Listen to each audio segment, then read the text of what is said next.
Today at Old Trafford, it's the return of Eric Cantona, the most talented, temperamental and talked about footballer in Britain.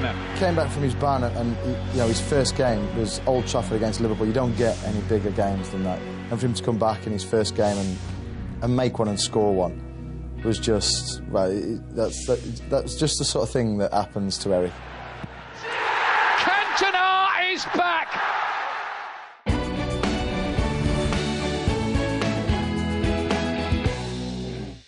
Cantona came back in October '95 with United chasing Newcastle. It became the Premier League's most famous race for the title. United were not league leaders. Newcastle United were the league leaders, and at one point opened up a 12-point gap over Manchester United, which Manchester United began to slowly claw back. You know, we'd come in Newcastle after winning 4-3 or 3-3 draw, and we'd had Man United get on. They won 1-0. Yeah, Schmeichel played brilliant and Cantona scored. And at the start of March '96, there was an absolutely vital game at Newcastle away. If we'd have won, we'd have gone 6 or 8. Probably gone on to win the league, really. I would have thought. Put on by Asprilla. Ferdinand, the first chance of the game. Asprilla had just signed for Newcastle, and we couldn't get the ball off him. They created about 15 clear-cut chances in the first half. Takes it. Oh, against the bar, back into play. Headed down by Asprilla. We got absolutely battered. We did. Absolutely battered them. Schmeichel was brilliant. Ferdinand!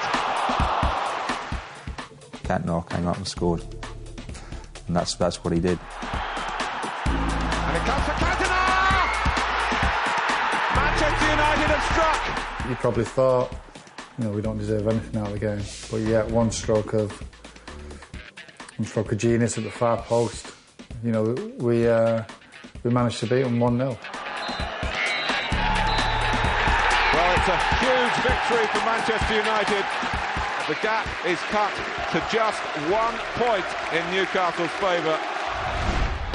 Giggs, it's Cantona! I think he scored the winner in about the last 6 or 8 games. He scored an equaliser or a winner in pretty much most of the running games. And that had not happened before Cantona. Sometimes Manchester United would dominate games, but they wouldn't win the games. But our hard luck, we played really well today. But they hadn't won. Looking for the shooting opportunity and finds it! Eric Cantona again for Manchester United! And when you heard the result on the radio, you didn't have to know, they didn't have to tell you who the goal scorer was. You knew it would be Eric Cantona again and again and again and again and again. And there is Eric Cantona again. Absolutely spot on. He was a big game player, at least domestically, in a way that Cristiano Ronaldo was many years later. You could go to Porto away needing a win, and Ronaldo would get you that win. And Cantona was like that. Arsenal would come to Old Trafford, and it would be a tough game because Arsenal were and are a very strong side, but Cantona would score the goal and get the 3 points, and then go home and watch some French art house movie or whatever he did in his private life. I remember the Arsenal goal. Chested it, maybe about 30 yards out, and then he volleyed it from 25 yards straight over David Seaman. An unbelievable volley. I think between Peter Schmeichel and Eric Cantona, they really took it on themselves and won us the league. I'm not saying the lads didn't do a good job, but without those two, we would never have caught Newcastle. Cantona! Yes!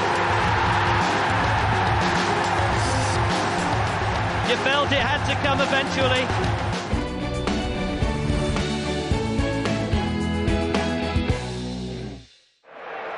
His 5th and final season at Old Trafford was as captain. He was not the sort of person whom you'd think could lift a dressing room or deliver a tactical speech. But on the other hand, obviously, he had this huge charisma, and he led by example. But 2 options to the left. Cantona! He was the captain because technically he was the best, because also he was a fighter. But he was not a man like Roy Keane, for example, or a Tony Adams, and people you would immediately think as great captains, who not only led by example on the field, but also had the capacity to lift people with a speech and be true representatives of their club. I mean, he was a great representative of Manchester United, but not that way. don't think the armband. I think the armband weighed a little bit heavily on his arm. Strangely enough. Cantona's lovely little touch to lay it off for Giggs. Cantona remained influential throughout as a fourth title was duly won. And then it all ended, as suddenly and surprisingly as it had begun. He felt that his heart was not quite in it, that the season of the comeback was the season when he could prove what he could do, who he was. And he'd done it. And once he'd done it, what else was there to do? You know, we had a poor performance in the European Cup. I think we got beat by Dortmund at home, got knocked out by them. And I think, you know, either he fell out of love with it or he'd realised that he couldn't go any on, couldn't take his, you know, his dream of winning things any further. And for some reason, when I look back at him and, you know, watching him around the pitch, it's as if he'd made his mind up what was going to happen. And he didn't seem to celebrate as much as everybody else did. And it was a sad day, really. Well, it was a massively sad day. For whenever he was at United, you know, he is still a god, and everybody still sings about him, everybody still mentions him. And he will go down in, you know, folklore history.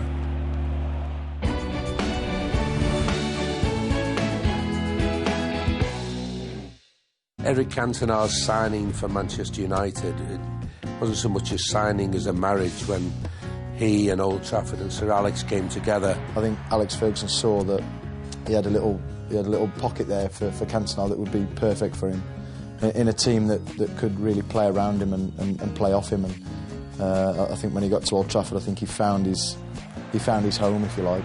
The team around him were exactly what he needed, and he was exactly what the team needed, so he fit perfectly. I don't think that Sir Alex Ferguson has ever treated a player the way he's treated Eric Cantona. Eric Cantona was forgiven an awful lot of things, got away with an awful lot of things that no other Manchester United player, past, present or future, will ever be forgiven. I also know that other players resented a little bit the fact that he was cut so much freedom. Yes, he was late at times going to the training ground, generally because he got lost in his car, typical. And the manager would carpet them for wearing their own style of clothes. Yes, he would arrive dressed up in, you know, Technicolor jazz suits. They felt that it was one rule for one and one rule for another, which it was. Brian Robson, Steve Bruce, Gary Pallister, Paul Ince, they all knew why Sir Alex was doing it, so they left him alone. And they knew if they did it in a certain way, they'd get the best out of Eric, which would mean the best out of the team. Cantona played 143 league games for Manchester United, scoring 64 goals, many of them great goals.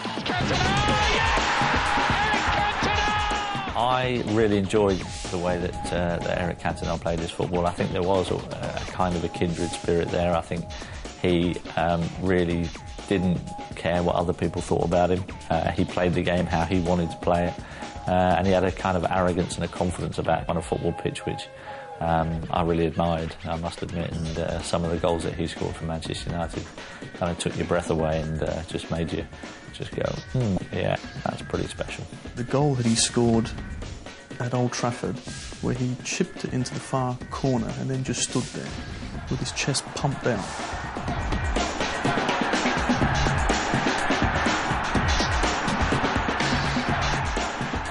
He scored a few goals against Southampton, and I have to say the defenders in the Southampton side never enjoyed playing against him. You know, he wasn't the quickest player in the world, but he was strong and he had a sense of timing and a knack of finding space in games. I was the charger in the wall. It's Cantona who's going to try it, and what a goal! He just ran up and spanked it. And to beat Dave Seaman from distance, you know, it doesn't really happen. It was a very tight game, and it was going to take something pretty special to win that game, and, you know, Eric Cantona produced it. With great players, that's the problem. They can be quiet, and then all of a sudden, when that one chance is there, they do the business, and they hurt you quite a lot, and Eric was certainly one of them. Now Manchester United fans have been spoiled by so many championships, but at the time, to say you're champions of England was a huge thing. I remember growing up in the 80s, and it was Liverpool, Everton, occasionally Arsenal. never ever United. And Cantona delivered in a very tangible way, with trophies. The attitude and the arrogance and the confidence he had on the pitch was immense. And when he turned up, he just took us onto a new level and really brought something special to the team. He was a special bloke, Eric.